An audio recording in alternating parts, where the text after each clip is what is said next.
Bonjour à tous et bienvenue dans un nouveau webinaire. J'ai le plaisir d'être accompagnée aujourd'hui de Claire, rédactrice en chef du magazine Ouse France. Bonjour Claire. Bonjour Camille.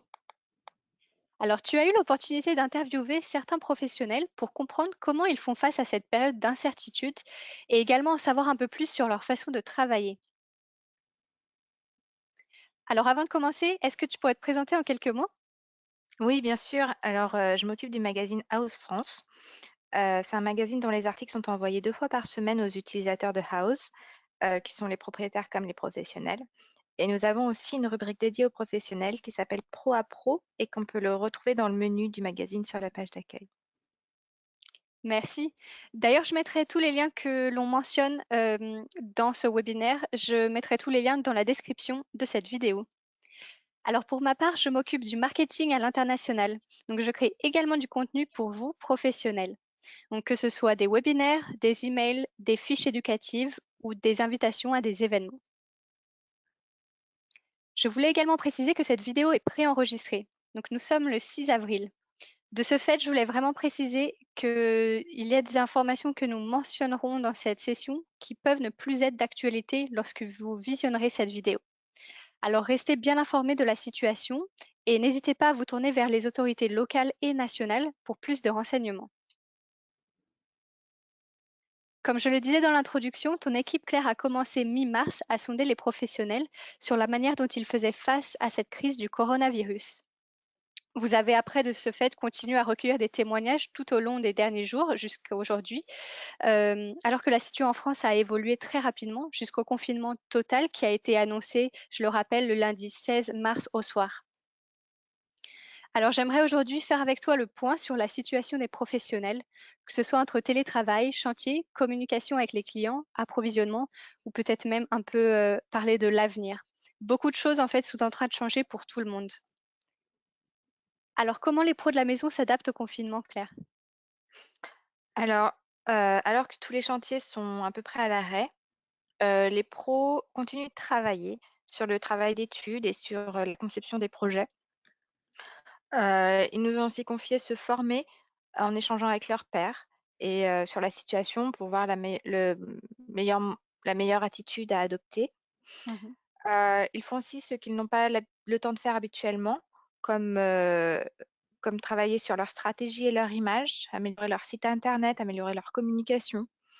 Mais surtout ce qu'ils font, c'est garder le contact avec les clients et on va voir que pour ça, ils sont parfois très créatifs, notamment en développement des services à distance, et aussi en formant les clients aux tâches qu'ils ne peuvent pas faire eux-mêmes, mais aussi en utilisant les services de livraison lorsque ceux-ci sont disponibles. Donc, c'était principalement le cas au début du confinement. Mhm.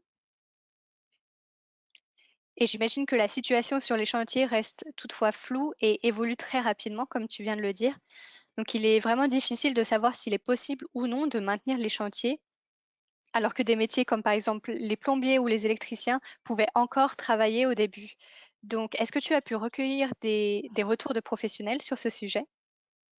Alors oui, selon les professionnels qu'on a interviewés, la plupart des chantiers sont quand même à l'arrêt, même s'ils ne semblent pas être interdits. Mais les entreprises préfèrent généralement ne pas prendre de risques et assurer la sécurité des salariés, mais aussi des clients, notamment dans des espaces confinés comme, les appartements où il est difficile de respecter toutes les règles, de distanciation notamment. Mhm. Mais il y a quand même certaines choses qui se poursuivent, notamment du côté des paysagistes, dont certains nous ont assuré que leur contrat d'entretien, était maintenu et que lorsque les clients étaient d'accord, ils se rendaient chez eux pour réaliser les travaux nécessaires. D'accord.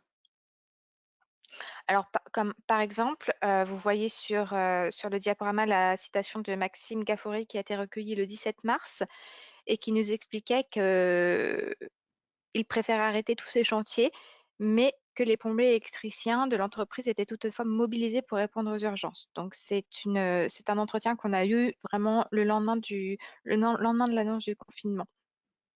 D'accord, et puis j'imagine que c'est vraiment des situations qu'on prend et des décisions qu'on prend au cas par cas de toute façon. Mmh. Donc, comme beaucoup, les professionnels s'organisent à la maison et mettent en place le télétravail. Est-ce que tu as eu aussi des retours à ce sujet ou pas?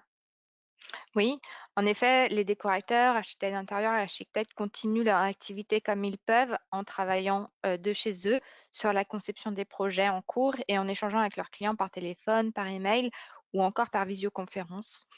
Ils nous assurent pouvoir avancer ainsi et peaufiner leurs projets pour être fin prêts lorsque la reprise sera possible. Cela nécessite toutefois parfois de l'organisation comme pour tout le monde parce qu'ils sont confrontés aux mêmes problèmes. Par exemple, la décoratrice de marque de fabrique Stéphanie Lhermitte, nous a dit que son activité va forcément tourner un peu au ralenti.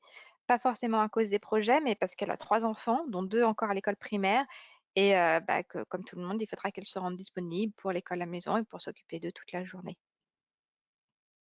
Entendu, merci. Oui, j'imagine qu'il faut vraiment arriver à jongler entre les activités et les activités professionnelles et personnelles dans tous les cas. Alors, le dernier thème que j'aimerais aborder avec toi aujourd'hui, c'est la communication. Comment les professionnels que tu as pu avoir au téléphone communiquent et travaillent avec leurs clients? Oui, donc la première qualité dont font preuve les professionnels actuellement et qui paraît primordiale, c'est l'honnêteté. Ils sont conscients qu'il faut être transparent avec les clients sur la situation et ses incertitudes et de les conseiller en fonction. Ainsi aussi, la plupart, essaient de ne pas perdre le contact avec les clients et de les rassurer en leur expliquant qu'ils continuaient d'avancer sur la conception des projets, qu'ils prenaient le temps de penser les projets dans les moindres détails pour éviter tout imprévu quand la reprise sera possible. Tous pensent qu'il est important de continuer à échanger et à ne pas perdre le contact. Et pour évidemment, pour garder le contact et avancer comme ils peuvent sur les projets, beaucoup de professionnels ont recours au téléphone et à la vidéo. Donc on a par exemple, Alexandra Gorla qui nous confiait qu'elle était déjà habituée aux rendez-vous clients par téléphone ou vidéo car elle travaille, pour des gens qui vivent à l'étranger ou en province. Mais comme elle ne peut pas faire de face à face, toutefois elle ne prend pas de nouveaux projets parce qu'elle ne peut pas se rendre, pour une première visite chez les clients. Donc elle travaille uniquement sur, les projets en cours. Bien sûr, entendu. Évidemment, il faut garder à l'esprit, et je crois que des professionnels te l'ont dit également, que ce type de rendez-vous a cependant des limites, notamment par exemple, j'imagine, pour montrer des détails, pour prendre des mesures, ou même avoir le bon rendu de couleurs, parce que avec les écrans, parfois, ça peut un peu changer les couleurs. Mmh. Oui, tout à fait. Mais néanmoins, certains professionnels, malgré ces limites, arrivent à adapter leurs prestations à la situation actuelle en développant des services de coaching à distance pour optimiser, par exemple, au mieux son logement pendant la période de confinement.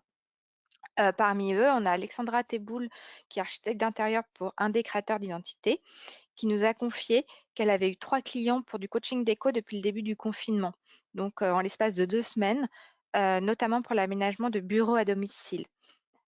Et à ce sujet, elle nous disait qu'en plus de se sentir utile en cette période de confinement, cela lui permettait de garder un rythme de travail et d'entretenir une bonne relation avec ses clients.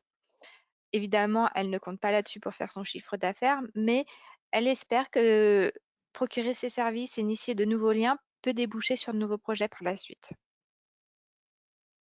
Merci Claire pour tous ces retours et ces témoignages que tu as pu récolter. Ce webinaire touche déjà à sa fin.